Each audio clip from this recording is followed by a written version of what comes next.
네, 우리가 바로 앞장에서 에티오피아 내시에 대한 말씀을 함께 나누었습니다. 2세기의 교부 중에 이레네우스라는 교부가 있는데, 이 이레네우스 교부가 에티오피아의 내시가 이름이 시므온 바코스였다라고 이야기를 해요. 그리고 그 에티오피아가 에티오피아의 교회를 종교회라고 부르는데, 이 종교회 교인들이 자신들이 시작된 그 처음 시작이 누구냐?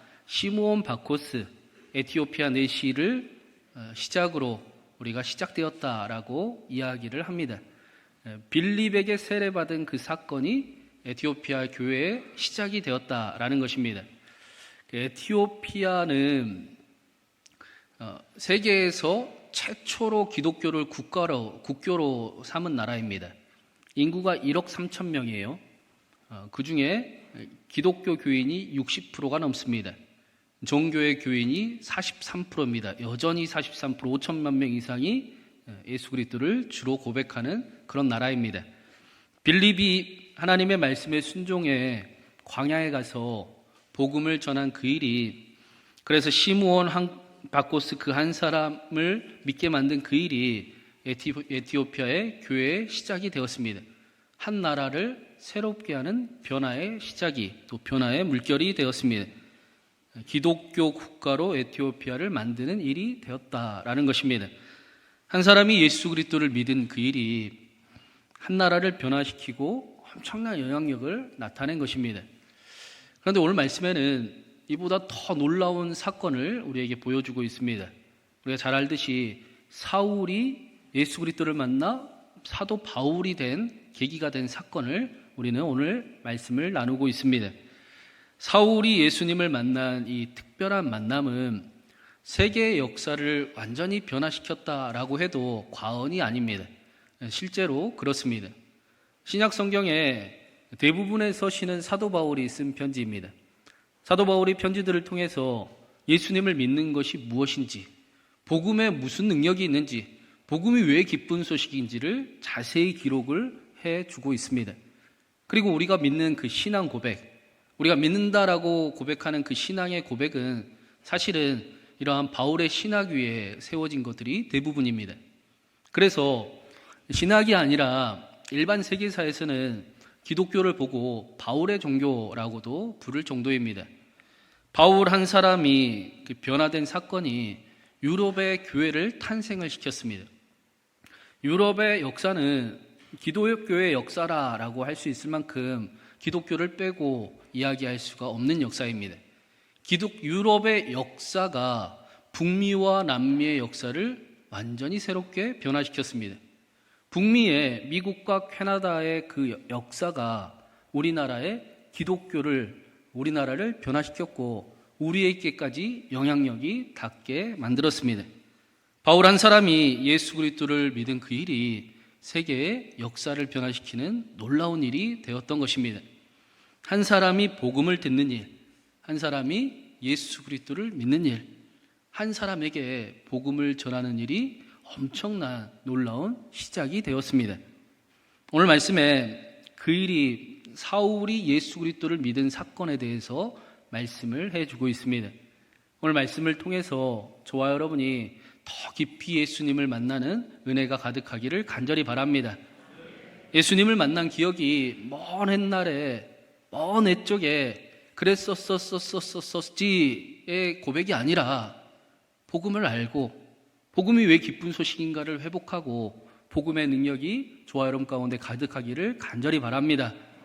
그래서 복음을 전하는 교회가 되고 복음이 능력이라, 예수 그리스도가 생명이라, 하나님을 사랑하고 하나님과 함께하는 삶이 축복이라 그렇게 여기고 전하는 저와 여러분이 되기를, 우리가 전하는 그 복음의 능력이 함께하기를 주님의 이름으로 축원합니다. 사도행전은 우리에게 그 스데반의 순교로 인해 교회에 박해가 일어났음을 보여주었습니다.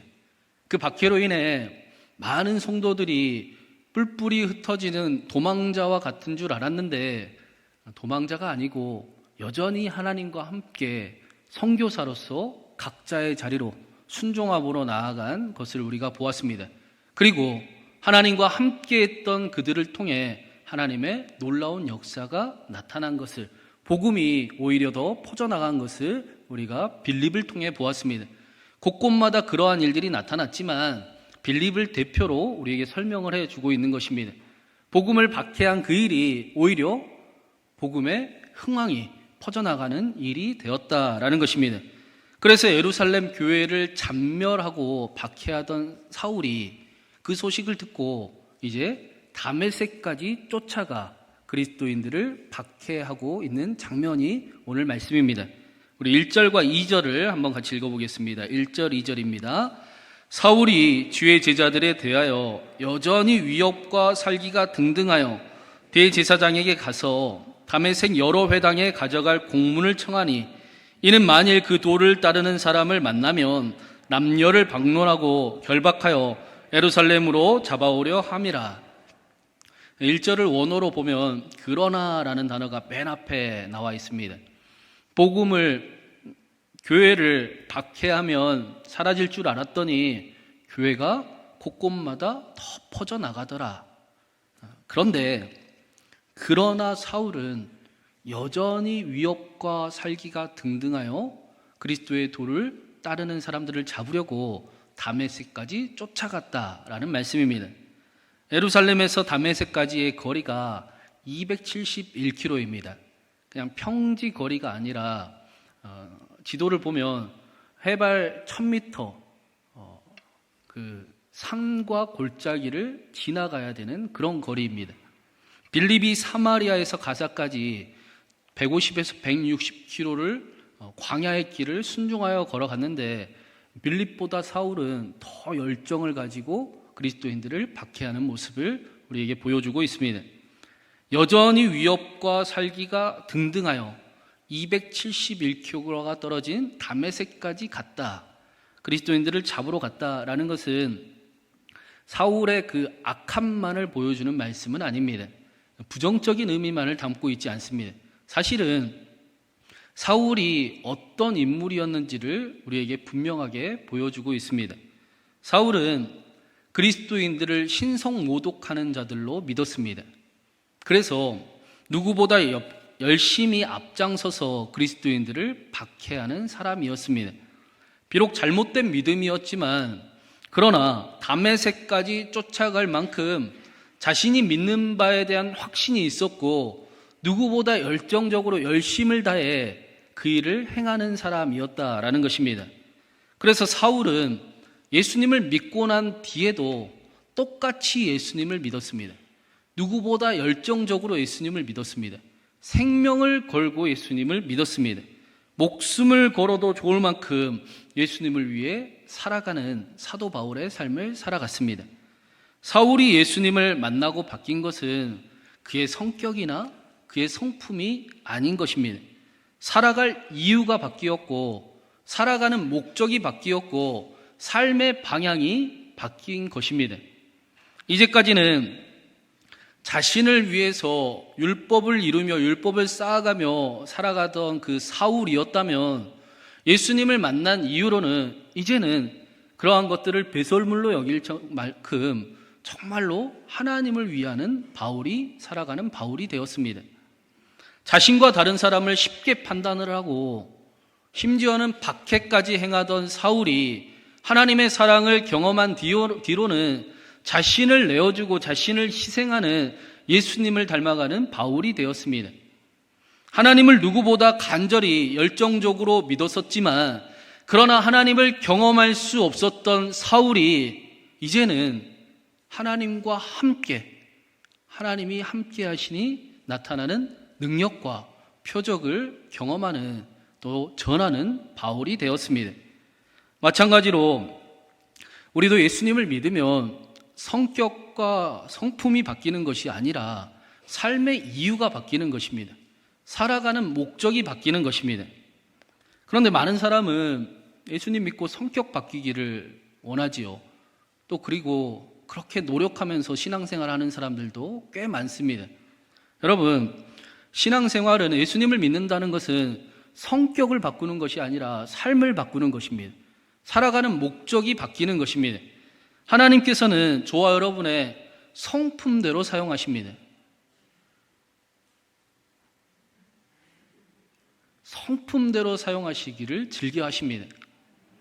성격이 급한 사람은 성격이 급한 대로 사용하세요. 급한 일에 그 사람을 얼마나 잘 쓰십니까?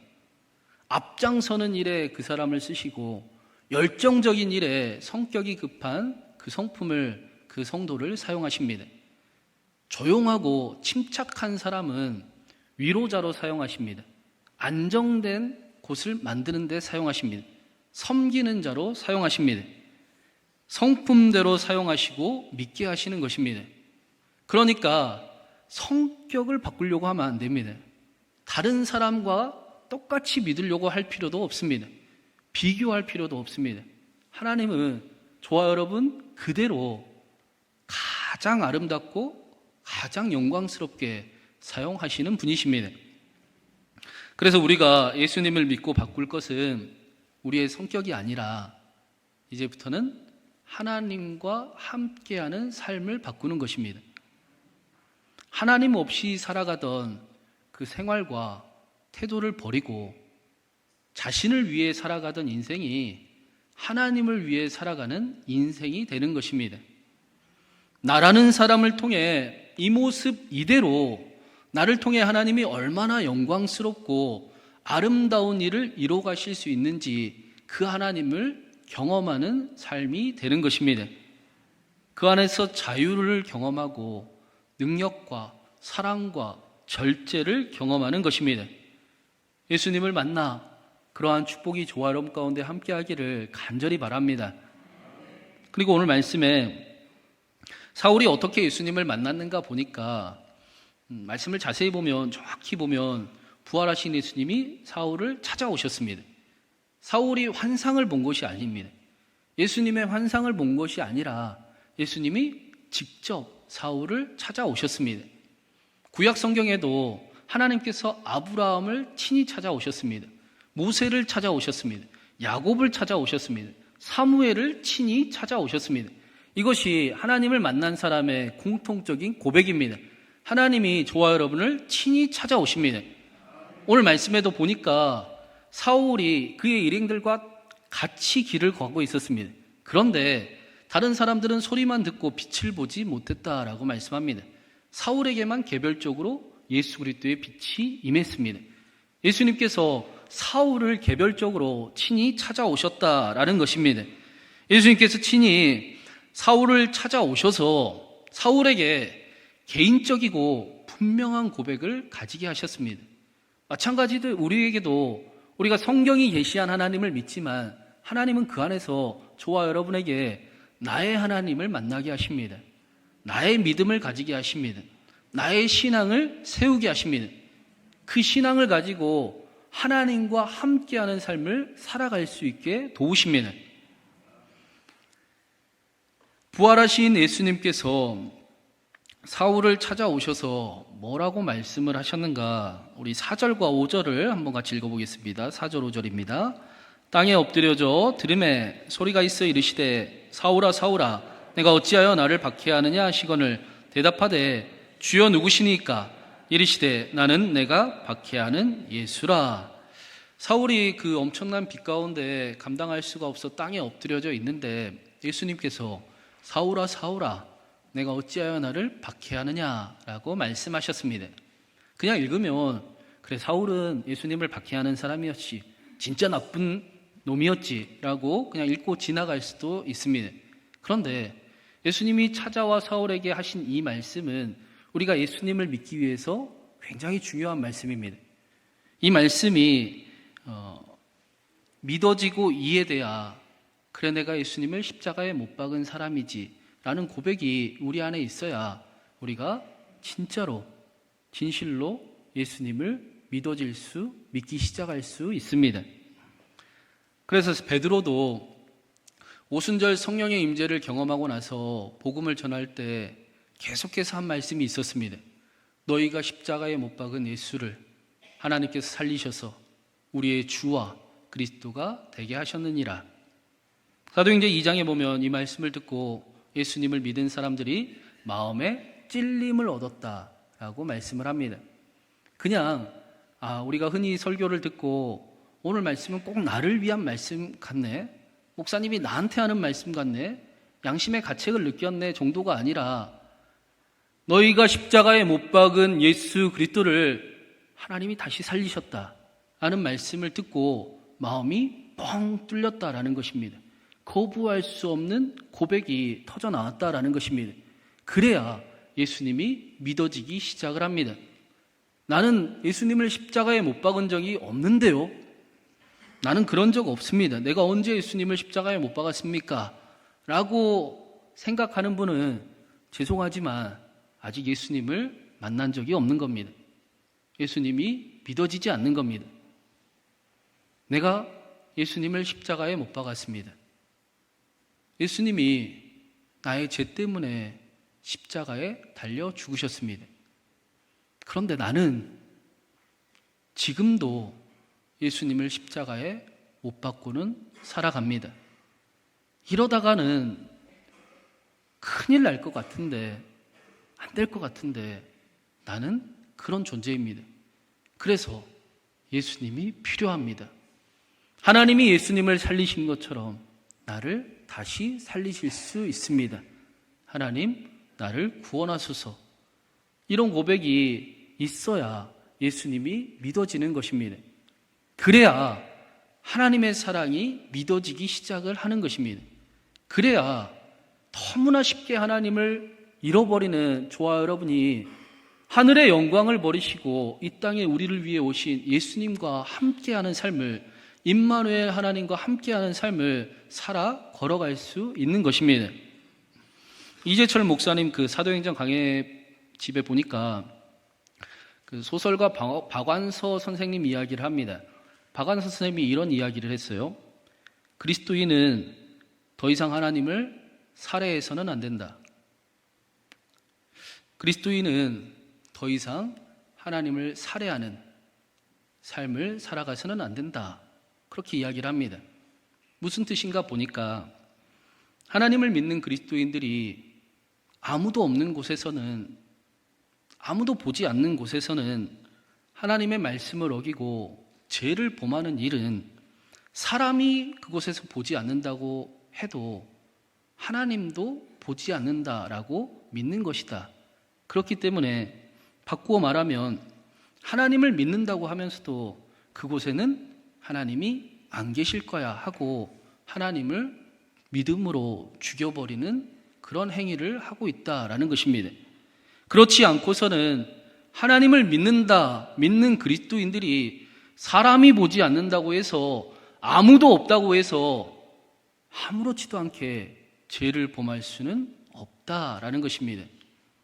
그리스도인이 더 이상 하나님을 살해해서는 안 된다라는 말은 이런 의미입니다. 반대로 살아계신 하나님이 언제나 함께 하시는 사람이 그리스도인의 삶을 살아갈 수 있다라는 것입니다. 그래서 하나님을 십자가에 못 박지 말라라고 말씀을 합니다. 그런데 중요한 것은 무엇입니까? 중요한 것은 오늘 말씀에 십자가에 달리신 예수님께서 부활하셔서 사울을 찾아오셨다라는 것입니다. 우리가 십자가에 못 박은 예수를 하나님께서 다시 살리셔서 저와 여러분의 주와 그리스도가 되게 하신다라는 것입니다. 우리는 지금도 예수님을 십자가에 못 박지만, 그러한 일상을 살아갈 때가 많지만 하나님께서는 다시 우리 안에 예수 그리스도를 알게 하십니다. 우리는 믿음이 없고 연약함 때문에 하나님 믿음 없음에 하나님을 잃어버릴 때가 많지만 하나님께서는 다시 오늘도 우리에게 예수님이 우리의 주와 그리스도가 되심을 알게 하십니다. 하나님께서는 우리를 오늘도 날마다 다시 복음 앞에 세우시고 그리스도인의 길을 걸어가게 하십니다. 이 부활하신 예수 그리스도를 우리가 알고 기억하고 함께 살아가야 하는 것입니다. 오늘 말씀에도 사울이 예수님의 음성을 듣고 주여 누구시니까? 라고 대답을 했습니다. 헬라어에는 동사에 그 주어가 포함이 되어 있습니다.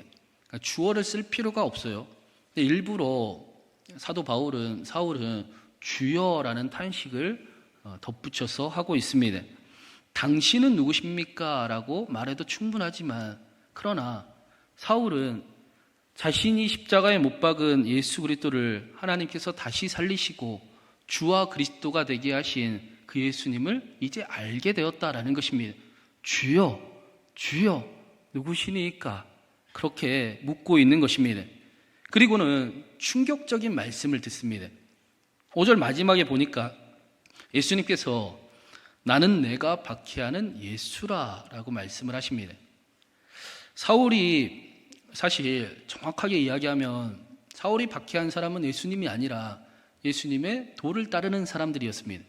오늘 말씀에도 예수 그리스도의 도를 따르는 자를 박해하러 다메섹까지 갔다라고 말씀합니다. 예수님의 제자들, 예수님이 가신 길을 따르는 사람들을 사울이 박해했습니다. 그런데 예수님께서는 그 사람들이 바로 나다라고 말씀하고 계십니다. 예수님을 따라가는 사람들, 예수님을 사랑해서 오늘도 헌신을 다짐하는 사람들, 하나님을 믿기에 오늘도 하나님 나라를 향해 살아가기를 다시금 결단하는 사람들, 그래서 삶의 자리에서 손해를 때로는 보기도 하고 낮아지고 헌신하고 수고하는 일을 예수 그리스도의 길을 따라가는 그 사람들을 예수님께서 그 사람들이 바로 나다, 내가 그들을 안다라고 말씀하시는 것입니다. 우리는 때로 믿음의 길을 가면서도 지치고 힘겨울 때가 있습니다. 혼자 가는 길 같을 때도 있습니다.